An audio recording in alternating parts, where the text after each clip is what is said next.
What is up, you guys? This is Paolo, and for today's video, we're headed to the Jordan Manila store in BGC to pick up not one but two Heat pairs. So that would be the Jordan 1 University Blue and the Jordan 4 in the Taupe Haze colorway. So I was able to score these pairs via Nike Park Access. So guys, if you're not yet a member of Park Access, I left a link on the description down below so you guys can join. And in this video, I'm gonna be going to the store picking up my pair, but other than that, I'll also be giving you guys a quick review and unboxing of the pair. So it's not gonna be a detailed unboxing or review. Watch out for the actual video on that soon on this channel. So without further ado, let's go!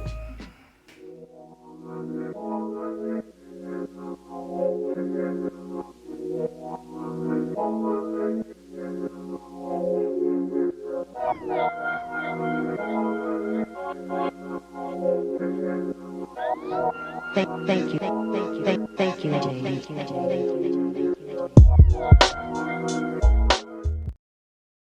What is up, guys? We are here at the Jordan Manila store to pick up the Jordan 4 in the Taupe Haze colorway, which was recently released via online raffle by Park Access. And before picking up our pair, I just wanted to give you guys a quick look at the Jordan Manila store and see what pairs are currently sitting on the shelves. First up, we have the Jordan 3 in the cool gray colorway, which retails for 9,449 pesos. Next is the Jordan 1 Mid Carbon Fiber All-Star. This Jordan 1 features carbon fiber detailing on the panels and sports a black and white colorway. Next up is the pair that I loved most out of all the pairs sitting on the shelves, the Jordan 5 Anthracite. This pair reminds me a lot of the off-white Jordan 5s in black, which is actually my dream pair, so it was tempting to cop these to say the least. Another mid that is sitting is the Jordan 1 Hyper Royal, which retails for 5,795. Other pairs sitting are the Jordan 3 Court Purple Cement, the Jordan 13 Reverse Flues, the Jordan 13 Lucky Green, and these J1 Comforts.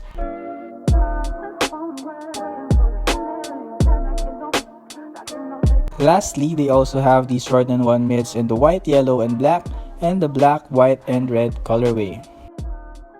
Aside from the sneakers, they also have a great lineup of apparel available in store.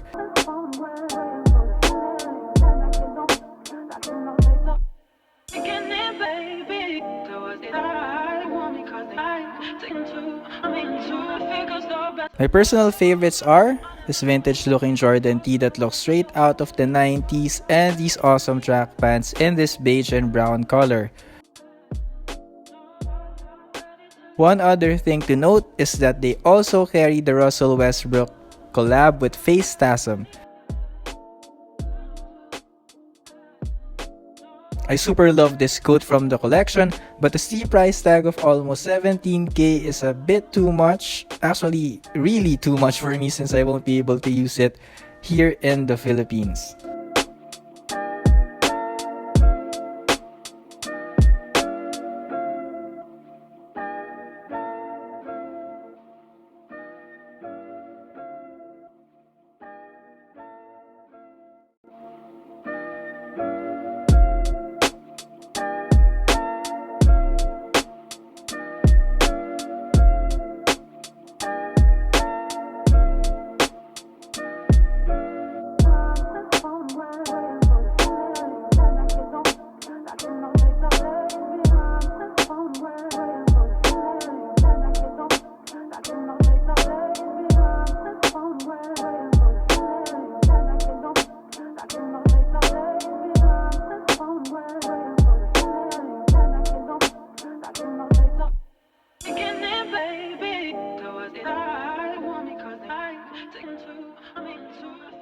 So guys, we just picked up the Jordan 4 Taupe Haze. So this is the pair that I've been eyeing for a while now. This has been reviewed so many times by so many sneaker vloggers. So I'm excited to finally get my hands on these and show it to you guys. So here are my first initial thoughts. So this is the first time that I'm ever gonna be seeing this pair on hand. Okay, finally.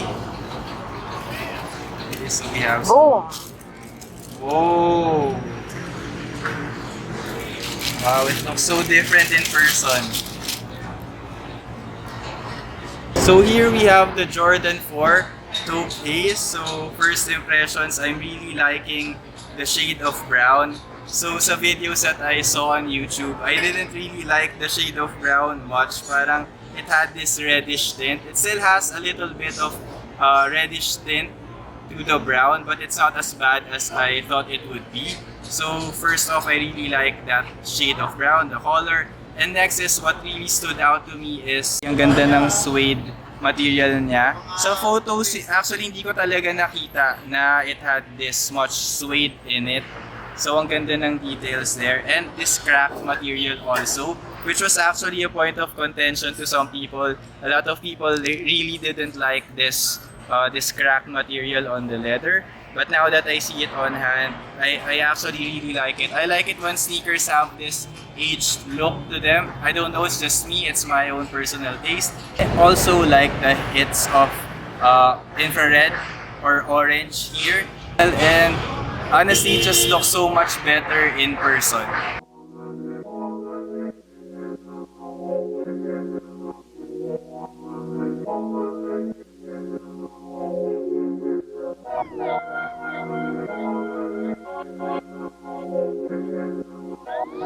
Thank you, AJ.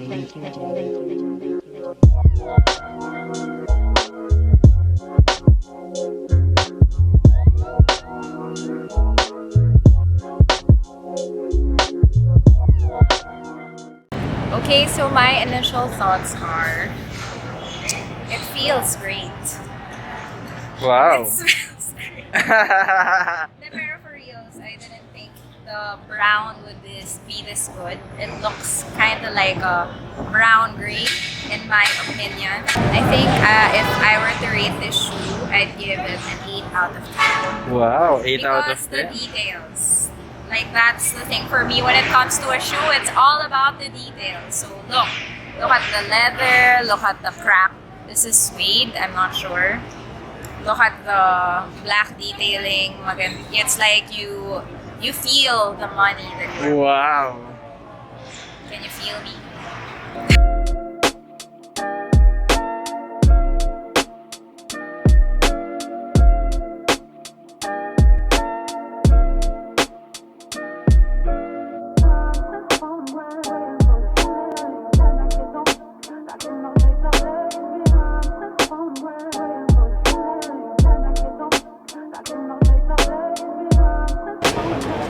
Grabe, ang daming tao.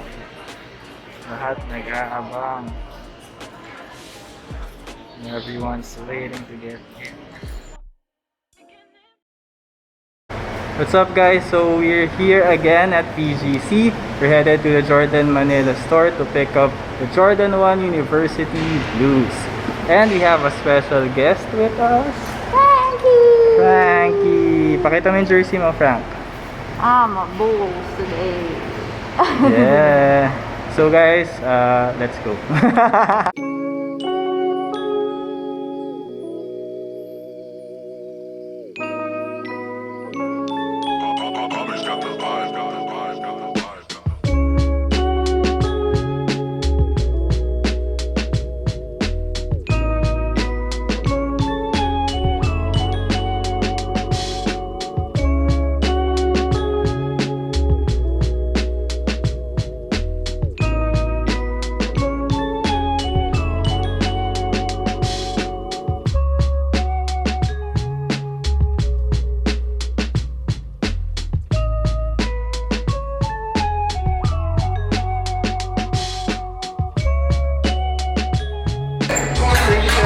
Thank you.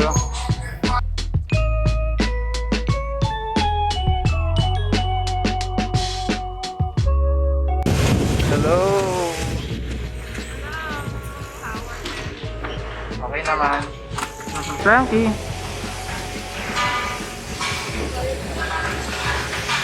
Sir?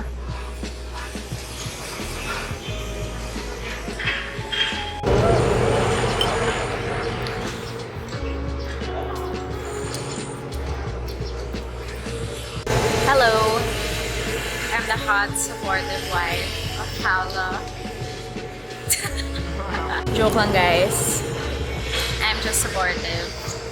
And my hair is being blown away by the wind.